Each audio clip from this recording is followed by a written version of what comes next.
Gospod Leš, čestitke ob tem jubileju, 100-kratnem darovanju krvi.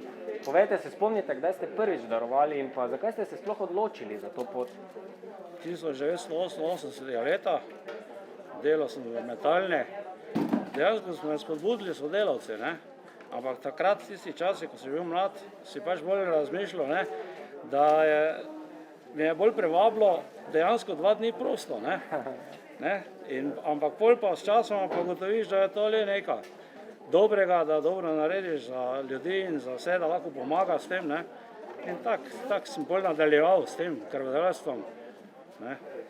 Na nek način ste že povedali, pa vendarle, kaj bi sporočili, kako bi spodbudili mlade krvodajalce oziroma tiste, ki morda razmišljajo o tem, pa se še niso podali na to pot?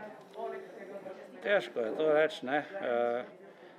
Lepo bi bilo, ne, da nas bi bilo čim več, ker s tem pomagaš lahko, ne, rešuješ življenja.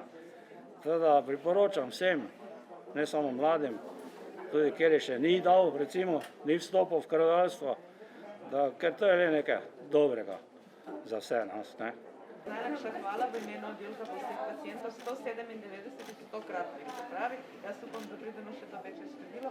Ostanite zdravi še naprej. Pa še enkrat najlepša hvala. Izvolite. Hvala lepa. Jaz bi vam pa rad še enkrat čestital v imenu Počnega združenja Rdečega križa Maribor. Tole je tiskano potrdilo, da je 100-krat daroval kri.